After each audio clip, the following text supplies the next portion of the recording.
Excel PU college ಗುರುವಾಯಿನಕೆರೆ, ಕರ್ನಾಟಕದ number 1 PU college. Admissions open now. ಈ depends ಯಾವ್ದ್ರ ಮೇಲೆ ಮಾಡಿಸ್ತೀರಾ ಅಂತ.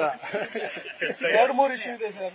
ಯಾವಾಗ್ಲೂ 2-3 ಅಂತಾನೆ ಹೇಳ್ತೀವಿ. SIR ವಿಚಾರವಾಗಿ ಸರ್, ಈಗ ನೀವು ಕೊಟ್ಟಿರೋ ಸ್ಟೇಟ್ಮೆಂಟ್ಗೂ ಮತ್ತೊಂದ್ ಕಡೆ ಕೌಂಟರ್ SIR ನಡೀತಾ ಇದೆ. ಈಗ ಇವತ್ತಿಂದ ಪ್ರೋಸೆಸ್ ಸ್ಟಾರ್ಟ್ ಆಗ್ತಿದೆ. ನೋಡಿ, ಬಹಳ ಸ್ಪಷ್ಟವಾಗಿ ಕ್ಯಾಬಿನೆಟ್ ನ ನಿರ್ಧಾರವನ್ನ ನಾವು ಚೀಫ್ ಎಲೆಕ್ಷನ್ ಕಮಿಷನ್ ಅವರಿಗೆ ತಿಳಿಸಿದೀವಿ. ಸೌಜನ್ಯತೆಗಾನ ಅವ್ರು ಉತ್ತರ ಕೊಡಬೇಕಾಗಿತ್ತು. ನಾವು ಕೇಳ್ತಾ ಇರುವ ಪ್ರಶ್ನೆಗಳು ಲೀಗಲ್ ಇದೆ, ಕಾನ್ಸ್ಟಿಟ್ಯೂಷನಲ್ ಇದೆ, ಲಾಜಿಕಲ್ ಇದೆ. 12 ಪ್ರಶ್ನೆಗಳಿಗೆ ಅವರು ಉತ್ತರ ಕೊಟ್ರೆ ನಮ್ದು ಯಾವುದೇ ಅಭ್ಯಂತರ ಇಲ್ಲ. ನಮ್ಮ ಮೊದಲನೇ ಸಾಲಿನಲ್ಲೇ ನಾವು ಬರೆದಿರೋದೇನು, SIR ಗೆ ನಾವು ವಿರೋಧ ಇಲ್ಲ, ಒಂದು ಉತ್ತಮವಾದಂತ ಮತದಾರ ಪಟ್ಟಿ ಕೊಡುವ ಜವಾಬ್ದಾರಿ ಎಲೆಕ್ಷನ್ ಕಮಿಷನ್ ಅವರು. ಆದರೆ ಪಾರದರ್ಶಕತೆ ಇರಲಿ, ಯಾವುದೇ ರೀತಿಯಾಗಿ ಅರ್ಹರನ್ನ ಅನರ್ಹರು ಮಾಡಬೇಡಿ ಅಂದ್ಬಿಟ್ಟು ನಾವು ಕೇಳ್ಕೊಂಡಿರೋದು. ಚೀಫ್ ಎಲೆಕ್ಷನ್ ಕಮಿಷನಿಗೆ ಏನು ನಾವು ಕ್ಯಾಬಿನೆಟ್ ಡಿಸಿಷನ್ಸ್ ಅನ್ನ ಅಥವಾ ಕ್ಲಾರಿಫಿಕೇಶನ್ ಅನ್ನ ನಾವು ಕೇಳಿದ್ವಿ, ಅದು ಇಲ್ಲಿ CEO ಅವರಿಗೂ ಕೂಡ ನಾವು ಕೊಟ್ಟಿದ್ವಿ. ಆದರೆ ಅಲ್ಲಿಂದನೂ ಕೂಡ ಇನ್ನೂ ಯಾವುದೂ ಉತ್ತರ ಬಂದಿಲ್ಲ. ಸೊ ಇವತ್ತಿಂದ ಪ್ರಾರಂಭ ಆಗ್ತಾ ಇದೆ. ನೋಡೋಣ ಹೇಗೆ ನಾವು ಕಾನೂನಾತ್ಮಕವಾಗಿ ಇದನ್ನ ತಗೋಬಹುದು ಅಂತ. ನಮ್ಮ interest in ensuring hygienic voter list, no citizen should be left behind, ಅಷ್ಟೇ ಕೇಳ್ತಾ ಇರೋದು. ಕೋರ್ಟ್ ನಿಮಗೊಂದು ಸಮನ್ ಕೊಟ್ಟಿದೆ ಸರ್, ನಿಮ್ಮನ್ನು ಸೇರಿದಂತೆ ನಲ್ಪಾಡ್ ಅವರು, ಆಮೇಲೆ ದಿನೇಶ್ ಗುಂಡೂರು ಅವ್ರನ್ನ. ನೋಡಿ ಇವರೇ ಏನಂತ ಹೇಳಿರೋದು, ಇವರೇ ನಾವು ಯಾವುದೋ ನಮ್ಮ ಒಂದು ವಿಚಾರಕ್ಕೆ, ಕೇರಳ ವಿಚಾರಕ್ಕೆ ಅದನ್ನ ಪ್ರತಿಪಾದಿಸಿದಕ್ಕೆ ಅದಕ್ಕೆ ಇವತ್ತು ಸಮನ್ಸ್ ಕೊಟ್ಟಿದ್ದಾರೆ. RSS ಬಗ್ಗೆ ನಾನೇನು ಸೃಷ್ಟಿ ಮಾಡಿಲ್ಲ. ಸಾಮಾನ್ಯ ಜನರ ಮಾಹಿತಿ ಏನಿದೆ ಅದನ್ನೇ ಪುನರುಚ್ಚರಿಸಿದ್ದೀನಿ. ಕೆಲವು ಪತ್ರಿಕೆಗಳಲ್ಲಿ ಏನು ಬಂದಿದೆ ಅದನ್ನ ನಾನು ಪ್ರಕಟಣೆ ಮಾಡಿದ ಹೊರತು ಇವು ಯಾವುದು ಇನ್ಫಾರ್ಮೇಶನ್ ನಂದಲ್ಲ. ಒಬ್ಬ ಕೇರಳ ಮೂಲದ ವ್ಯಕ್ತಿ RSS ಶಾಖಾನಲ್ಲಿ ಅತ್ಯಾಚಾರಕ್ಕೆ ಒಳಗಾಗಿದ್ದಾನೆ ಅಂತ ಹೇಳಿ ಸೂಸೈಡ್ ನೋಟಲ್ಲಿ ಬರೆದು ಸೂಸೈಡ್ ಮಾಡ್ಕೋತಾನೆ ಅಂದ್ರೆ ಅದು ಎಲ್ಲ ಇದರಲ್ಲೂ ರಿಪೋರ್ಟ್ ಆಯಿತು ಮಾಧ್ಯಮದಲ್ಲಿ. ಅದನ್ನ ನಾನು ಉಲ್ಲೇಖಿಸಿದೆ ಹೊರತು ಅದು ಯಾವುದು ನಂದು ಸೃಷ್ಟಿ ಎಲ್ಲ ಆಮೇಲೆ ಇದೇನು ಹೊಸದು ಅಲ್ಲ. ನಿಮ್ಗೆ ನೆನಪಿದ್ರೆ BJP ಅವ್ರು ಏನ್ ಮಾಡ್ತಾರೆ ಅಂದ್ರೆ, ಅವ್ರಿಗೆ ಯಾವಾಗ ಉತ್ತರ ಕೊಡಕ್ಕಾಗಲ್ಲ, ಹಿಂಗೆ ಸಂಸ್ಥೆಗಳ ಮುಖಾಂತರ ಅಥವಾ ಅವರ ಏನು ಕೆಲವು ಜನ ಆಳ್ಮಕ್ಳು ಇಟ್ಟಿದ್ದಾರೆ ಬರೀ ಎದುರ್ಸಕ್ಕೆ ಬೆದರ್ಸಕ್ಕೆ. ಹೋದ ಬಾರಿ ನಿಮ್ಗೆ ಗೊತ್ತಿದೆ ಯಾವ ರೀತಿ ನಮಗೆಲ್ಲ ಬೆದರಿಕೆಯನ್ನ ನೀಡಿದ್ರು. ಸೊ ಆದ್ರಿಂದ ಇದು ಯಾವುದು ಹೊಸದು ನನಗೂ ಅಲ್ಲ, ಅವರಿಗೂ ಅಲ್ಲ. ಏನಿದ್ರು ನಾನು ಸಂವಿಧಾನವನ್ನ ಪಾಲನೆ ಮಾಡ್ತೀನಿ, ಕಾನೂನನ್ನ ಪಾಲನೆ ಮಾಡ್ತೀನಿ, ಕೋರ್ಟ್ ಆದೇಶ ಏನಿದೆ ಅದನ್ನ ಪಾಲನೆ ಮಾಡ್ತೀನಿ. ಆದ್ರೆ ನಮ್ಮ ದೇಶದ ಕಾನೂನು ಮತ್ತೆ ಸಂವಿಧಾನ ಪಾಲನೆ ಮಾಡೋದು ನಂದು ಒಬ್ಬಂದೇ ಜವಾಬ್ದಾರಿನ, ಏನು RSSದು ಕೂಡ? ಅವರಿಗೆ ಸಪರೇಟ್ ಕಾನೂನು ಇದೆಯಾ? ಅವರಿಗೆ ಸಪರೇಟ್ ಸಂವಿಧಾನ ಇದೆಯಾ? We will go. ಇದೇನು ಕರೆದಿದೆ ಕೋರ್ಟ್ ಸಮನ್ಸ್ ಕಟ್ಟಿದ್ವಿ, ಹೋಗ್ತೀವಿ. ಯಾವುದಕ್ಕೂ ನಾವು ಅಂಜವರಲ್ಲ, ಏನಿಲ್ಲ. When I have the constitution with me, I have nothing to fear. One request to repeat details, sir. Once again, can you just speak about it? One second. Notice has been served. ಒಂದು ನಿಮಿಷ ಮುಗಿಸ್ಬಿಡಿ. ಆತಂಕ ಎಲ್ಲಿದೆ ಇವರೇ? ಅವರಿಗೆ ನಾನು ಅದೇ ಹೇಳೋದು, ಇವರೇ ಸಾಮಾನ್ಯ ಪ್ರಜ್ಞೆ ಇದ್ದು ಮಾತಾಡಿದ್ರೆ ನಾವು ಮಾತಾಡಬಹುದು. ಉಡಾಫೆಯಾಗಿ ಮಾತಾಡಿದ್ರೆ ಏನು ಉತ್ತರ ಕೊಡ್ಬೋದು? ನಾವು SIR ವಿರುದ್ಧ ಇದೀವಿ ಅಂತ ಹೇಳಿದೀವ? ಯಾರ್ದು ಜವಾಬ್ದಾರಿ ಒಂದು ಒಳ್ಳೆ ಉತ್ತಮವಾದಂತ ಆರೋಗ್ಯವಾದಂತ ಮತದಾರರ ಪಟ್ಟಿ ಸೃಷ್ಟಿ ಮಾಡೋದು? ಎಲೆಕ್ಷನ್ ಕಮಿಷನ್ದು. ನಾವೇನ್ ಹೇಳ್ತಾ ಇದೀವಿ, ಎಲ್ಲರಿಗೂ ಇನ್ಕ್ಲೂಡ್ ಮಾಡಿ ಯಾರು ಅರ್ಹರಿದ್ದಾರೆ ಅಂತ. ಬೆಂಗಾಲ್ನಲ್ಲಿ, ಬಿಹಾರ್ನಲ್ಲಿ, ತಮಿಳುನಾಡಿನಲ್ಲಿ, ಕೇರಳನಲ್ಲಿ ಸಾಕಷ್ಟು ಗೊಂದಲ ಸೃಷ್ಟಿಯಾಗಿದೆ ನಾಗರಿಕರಲ್ಲಿ. ಹಾಗಾಗಬಾರ್ದು ಅಂತ ಕೇಳೋದು ತಪ್ಪ? ನಾನು ಹೇಳ್ತಾ ಇದ್ದೀರಲ್ಲ, 12 ಪ್ರಶ್ನೆಗಳಲ್ಲಿ ಯಾವ ಪ್ರಶ್ನೆ ಇಲ್ಲಾಜಿಕಲ್ ಇದೆ, ಅನ್ಕಾನ್ಸ್ಟಿಟ್ಯೂಷನಲ್ ಇದೆ, ಇಲ್ಲಿಗಲ್ ಇದೆ ಹೇಳ್ಬಿಡ್ಲಿ ನಮ್ಗೆ. ನಾವು ತಯಾರಿದ್ದೀವಿ. ಏನ್ ಇವ್ರೊಬ್ರಿಗೆ ಗೊತ್ತಾ ಕಾನೂನು? ಇವ್ರೊಬ್ರಿಗೆ ಗೊತ್ತಾ ಸಂವಿಧಾನ? ಆಮೇಲೆ ನಮ್ಗೆ ಏನಾದ್ರೂ ಅನುಮಾನ ಇದ್ರೆ ನಾವು ಎಲೆಕ್ಷನ್ ಕಮಿಷನ್ ಕೇಳಬಾರ್ದಾ? ಏನ್ BJP ಕಚೇರಿಗೆ ಹೋಗಿ ಕೊಡ್ಬೇಕಾ ನಾವು ಲೆಟರ್ಗಳು? ಯಾರು ಮಾಡ್ತಾ ಇದ್ದಾರೆ, ಯಾರು ಜವಾಬ್ದಾರಿ ಇದ್ದಾರೆ ಅವ್ರ ಹತ್ರ ನಾವು ಕೊಟ್ಟಿದೀವಿ. ಉತ್ತರ ಕೊಡೋದವ್ರು. ಇಸಿಗೆ ಪ್ರಶ್ನೆ ಕೇಳಿದ್ರು ಬಿಜೆಪಿ ಅವರು ಉತ್ತರ ಕೊಡ್ತಾರೆ, RSS ಪ್ರಶ್ನೆ ಕೇಳಿದ್ರು ಬಿಜೆಪಿ ಉತ್ತರ ಕೊಡ್ತಾರೆ. ಅವ್ರ ಪಕ್ಷದ ಬಗ್ಗೆ ಬಿಟ್ರೆ ಇನ್ನೆಲ್ಲದ ಬಗ್ಗೆ ಅವರೇ ಉತ್ತರ ಕೊಡ್ತಾರಲ್ಲ. ಅಡ್ಡ ಮತದಾನ ಹೇಗಾಯ್ತು ಅಂದ್ರೆ ಗೊತ್ತಿಲ್ಲ ಅಂತಾರೆ, ಯಾರ್ಯಾರು ಮಾಡಿದ್ರು ಅಂದ್ರೆ ಗೊತ್ತಿಲ್ಲ ಅಂತಾರೆ. ಸದಾನಂದ ಗೌಡ್ರದ್ದು ನಿನ್ನೆ ಆಡಿಯೋ ಬಂತಲ್ಲ, ಚೇಂಜ್ ಮಾಡ್ತಾರಂದ್ರೆ ಗೊತ್ತಿಲ್ಲ ಅಂತಾರೆ. ಇಸಿಗೆ ಮಾತಾಡಿದ್ರೆ ಇವ್ರು ಉತ್ತರ ಕೊಡ್ತಾರೆ, RSS ಮಾತಾಡಿದ್ರೆ ಇವ್ರು ಉತ್ತರ ಕೊಡ್ತಾರೆ. ಇದು ವಿಚಿತ್ರ ಅಲ್ವಾ ಇದು? ನನ್ಗೆ ಗೊತ್ತಿಲ್ಲ ಇವ್ರೆ, ನೀವೇನ್ ಹೇಳಿದ್ರೆ ಅದೇ ಹೇಳ್ತಾರೆ. ಮತ್ತೆ ಇದಕ್ಕೂ ಕೋರ್ಟ್ ಸಮನ್ಸ್ ಬರುತ್ತೆ ನನಗೆ. ನಿನ್ನೆ ನಿಮ್ಮ ಸುದ್ದಿವಾಹಿನಿಗಳಲ್ಲಿ ಏನ್ ಬಂದು ಅದೇ ಹೇಳ್ತಾ ಇರೋದು ನಾನು. ಈಗ ಯಾರನ್ನ ಕೇಸ್ ಕೊಟ್ರೆ ತಗೊಂಡು ಅದಕ್ಕೆ ನಾನು ಸ್ಪಷ್ಟವಾದಂತ ಉತ್ತರ ಕೊಡ್ತೀನಿ. ಈಗ ನಿಮ್ಮ ಹೋಮ್ ಮಿನಿಸ್ಟರ್ ನಾನೇ. So you give me a case, I will take it and I will tell ಅದು ಯಾರು ವಾಯ್ಸ್ ಇದೆ ಅಂತ. ಬಟ್ ಏನು ಬಿಜೆಪಿ ಅವರು ಕೋರ್ಟಿಗೆ ಹೋಗ್ತಾರೆ ವಾಯ್ಸ್ ಸ್ಯಾಂಪಲ್ ಕೊಡಬಾರ್ದು ಅಂದ್ಬಿಟ್ಟು. ಗೊತ್ತಲ್ಲ ನಿಮ್ಗೆ ಯಾರ್ಯಾರು ಸುಪ್ರೀಂ ಕೋರ್ಟಿಗೆ ಹೋಗಿದ್ದಾರೆ ವಾಯ್ಸ್ ಸ್ಯಾಂಪಲ್ ಬರಬಾರ್ದು ಅಂತ. ನೀವು ಎತ್ತಿರೋ ಪ್ರಶ್ನೆಗಳಿಗೆ ಚುನಾವಣಾ ಆಯೋಗ ಉತ್ತರ ಕೊಡದೇ ಇರೋ ಹಿನ್ನೆಲೆಯಲ್ಲಿ ನಿಮ್ಗೇನಾದ್ರು ಸಸ್ಪೆಕ್ಟ್ ಇದೆಯಾ, ಸರಿಯಾಗಿ ಮಾಡಲ್ಲ ಆತರ ಏನಾದ್ರು? ನೋಡಿ ಇವರೇ, ಇದು ಒಂದು ವ್ಯವಸ್ಥಿತವಾಗಿ ನಡೆದಿದೆ. ನೀವು ಸ್ವಲ್ಪ ಗಮನಿಸಬೇಕಾಗಿರುವಂತ ವಿಚಾರ ಇದು. ಈ ಸರ್ಕಾರ ಏನಿದೆ ಕೇಂದ್ರದಲ್ಲಿ, ಇವರು ಚುನಾವಣೆ ಆಯೋಗವನ್ನ ಅವರ ಕೈಗೊಂಬೆ ಮಾಡ್ಕೊಳ್ಳಿಕ್ಕೆ ಮಾಡಿದ್ದಾರೆ ಕೂಡ ಹೌದು. ಮೊದಲು ಏನ್ ಮಾಡಿದ್ರು ಇವರು, chief election commissioner selection panel ನಲ್ಲಿ ಚೀಫ್ ಜಸ್ಟಿಸ್ ಆಫ್ ಇಂಡಿಯಾ ಇದ್ರು, ಅವರನ್ನ ತೆಗೆದಿ ಒಬ್ಬ ಕ್ಯಾಬಿನೆಟ್ ಮಿನಿಸ್ಟರ್ ಮಾಡ 3 ಜನರಲ್ಲಿ ಆ ಪ್ಯಾನೆಲ್ ಮೋದಿ ಅವ್ರ ಮಾತು ಕೇಳಬೇಕು ಅಂತ. ಚೀಫ್ ಎಲೆಕ್ಷನ್ ಕಮಿಷನ್ ಫಸ್ಟ್ ಆಯ್ಕೆಯ ಪ್ರಕ್ರಿಯೆಯನ್ನ ಬದಲಾವಣೆ ಮಾಡಿದ್ರು. ಅದಾದ್ಮೇಲೆ ಏನ್ ಮಾಡಿದ್ರು, 80 ಜನ ಎಂಪಿಗಳನ್ನ ಸಸ್ಪೆಂಡ್ ಮಾಡಿಬಿಟ್ಟು ಈ ಚೀಫ್ ಎಲೆಕ್ಷನ್ ಕಮಿಷನರ್ ಅವರಿಗೆ ಜುಡಿಷಿಯಲ್ ಇಮ್ಯುನಿಟಿ ಕೊಡಿಸಿದ್ರು. ಅಂದ್ರೆ ಅವರು ಜವಾಬ್ದಾರಿಯನ್ನ ನೆರವೇರಿಸಬೇಕಾದಾಗ ಅವರು ಡ್ಯೂಟಿನಲ್ಲಿ ಏನೇ ಮಾಡಿದ್ರು ಕೂಡ ಯಾವ ಕೋರ್ಟ್ ಅಥವಾ ಯಾವ ಕಾನೂನು ಅಡಿನಲ್ಲೂ ಅವರಿಗೆ ಪ್ರಶ್ನೆ ಮಾಡಬಾರದು ಅಂದ್ಬಿಟ್ಟು ಜುಡಿಷಿಯಲ್ ಇಮ್ಯುನಿಟಿ ಕೊಡಿಸ್ತಾರೆ. ಅದಾದ್ಮೇಲೆ SIR ತಂದ್ರು. SIR ಅನ್ನ ಪ್ರಯೋಗ ಮಾಡಿದ್ರು. ಇಲ್ಲಿ ಕೇರಳನಲ್ಲಿ, ಬಿಹಾರ್ನಲ್ಲಿ, ತಮಿಳುನಾಡಿನಲ್ಲಿ. ಅಲ್ಲೆಲ್ಲ ಕೆಲವು ಲೋಪಗಳು ಕಂಡು ಬಂತು. ಬೆಂಗಾಲ್ನಲ್ಲಿ ಒಂದು ಕಾನೂನು ತಂದ್ರು, ಏನಂತ, ಲಾಜಿಕಲ್ ಡಿಸ್ಕ್ರಿಪೆನ್ಸಿ ಅಂತ. ಆ ಲಾಜಿಕಲ್ ಡಿಸ್ಕ್ರಿಪೆನ್ಸಿಯ ಅಡಿನಲ್ಲಿ ಎಲ್ಲರಿಗೂ ತೆಗೆದುಬಿಟ್ರು. ಟ್ರಿಬ್ಯುನಲ್ ಸೆಟಪ್ ಮಾಡಿದ್ರು. ಟ್ರಿಬ್ಯುನಲ್ನಲ್ಲಿ ರಿಟೈರ್ಡ್ ಸುಪ್ರೀಂ ಕೋರ್ಟ್ ಜಡ್ಜ್ ಹಾಕಿದ್ರು. ಸುಮಾರು 1 ಕೋಟಿ ಅರ್ಜಿಗಳು ಇದಕ್ಕೆ ಹೋದ್ರು.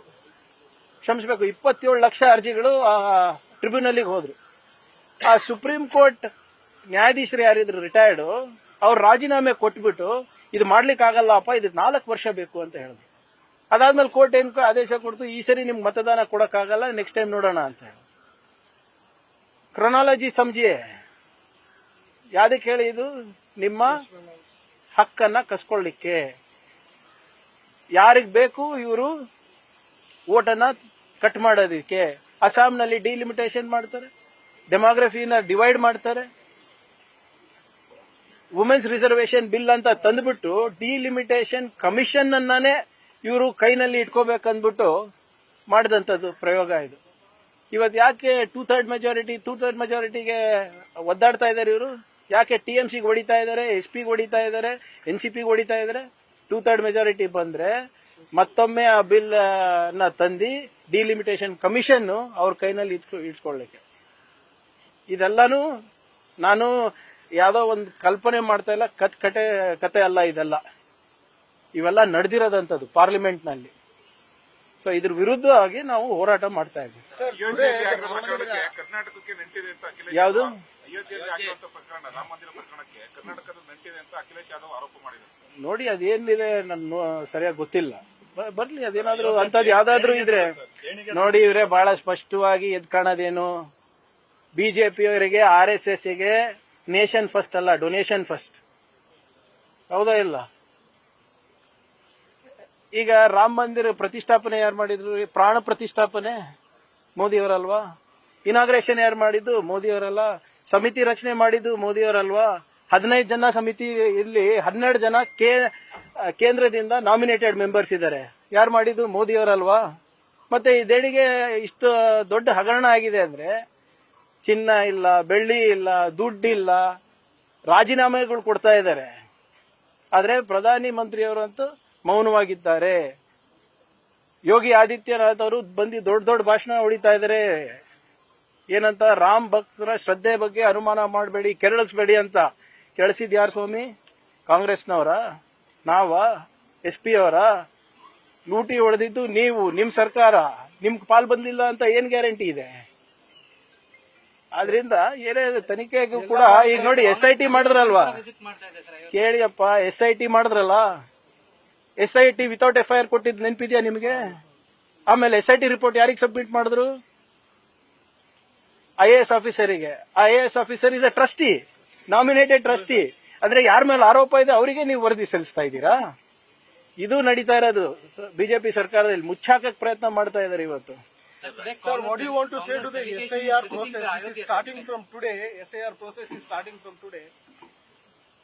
You raised many questions. Congress party. See, very clearly we have raised 12 objections to the way SIR is conducted. We were expecting the CEC to reply to what our Chief Secretary has written. But unfortunately, they have not done so. We will evaluate. We have asked legal questions, constitutional questions.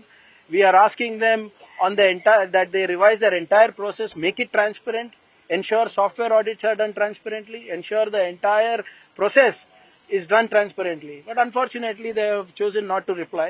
We'll see what to do in a couple of days. There is no transparency in this, sir. Why do you See, the Chief Election Commissioner and the Election Commission are puppets in the hands of the government. It is very clear that the government has no popular vote among people, so they want to do these kind of things to ensure that they stay in power. Why do you think this process will not go honestly, sir? You have seen it in Bengal. What is the definition of logical discrepancy? Does anybody know? So in the name of logical discrepancy, anybody can be left out. It is the responsibility of the Election Commission to maintain a hygienic voter list. And if they are not maintaining it, we should ask why. We are saying, we are not telling to give voters to non-citizens. No? Whatever it is, ensure that no citizen is left behind. Sir, a notice has been served to you along with Dinesh Gundurao and Mr. See, there is nothing new about these notices. Every time we question the RSS logically, or any time we raise their issues, they use means like these to counter us, to keep us quiet, to intimidate us. Nothing new. When there was no question raised when your leaders were targeted, you did not went to court. Now the court cases have been filed against you. Do you think there is some kind of a conspiracy in all these things? See, when they cannot answer you legally or logically, this is how they go. This is how they go. They want to silence us. And if they are mistaken, if they think that they are going to silence us, they think we are not going to ask questions about the existence of RSS and their operations here in Karnataka or elsewhere. They are highly mistaken. I have nothing to fear if I have the constitution by my side.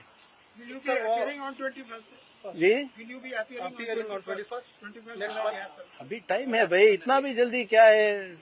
Sir, और एक 20-30 दिन है, आराम से बात करके जाएंगे. Sir, how you see the development surrounding around Ram Mandir issue? Now BJP many are saying... No, why I don't understand why media questions the opposition on the scandals of the government.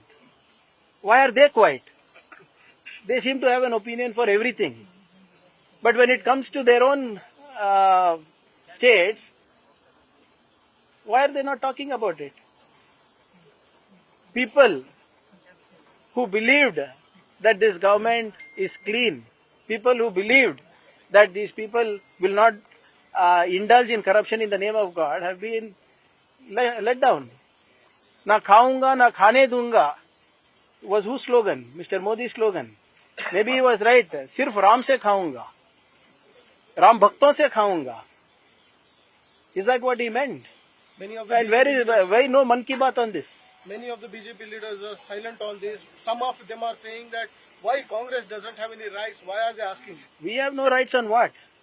See, प्राण प्रतिष्ठापना आपने की, inauguration आपने की, 10 बार जाके अदानी अंबानी के साथ आपने फोटो खिंचाया.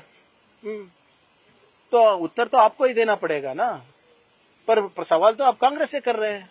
कांग्रेस डेलीगेशन भी जा रही है राम मंदिर, वहाँ पे जो हुआ उसको घोटाले अरेस्ट कर लिया गया है। आपको लगता है कुछ सच निकलेगा? देखेंगे। सी, जो एसआईटी फॉर्म किया था यूपी ने, it's a hogwash, I personally think.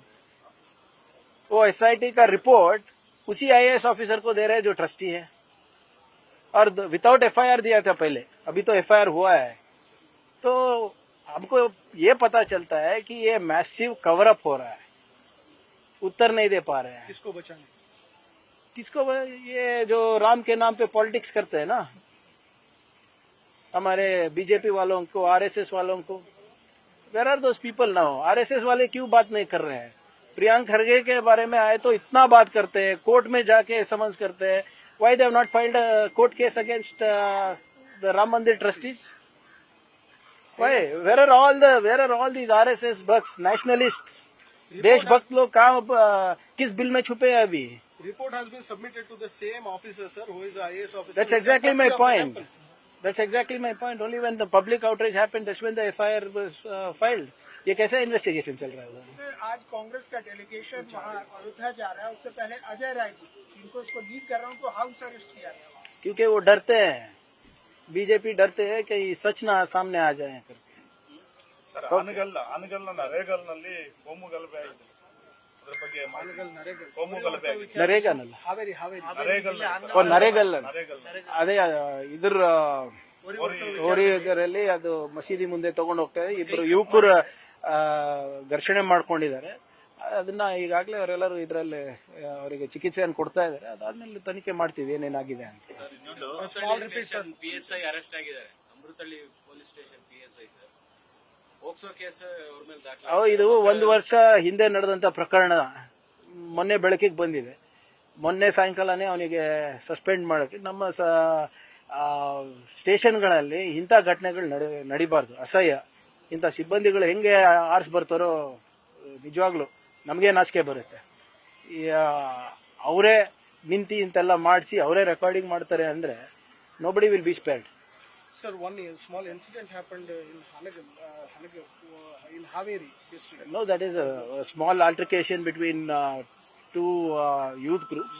They're having medical treatment now. Let's see. Once everything is done, we will investigate further. Any action initiated in this Bengaluru case, sir, where a PSA has been? No, we have already suspended him. There is zero tolerance for such activity. The people who are supposed to follow the law are the ones breaking the law. They will definitely not be entertained. Thank you. Thank you. News first ನಿರ್ಭೀತಿಯಿಂದ ನಿಮ್ಮ ಪರವಾಗಿ.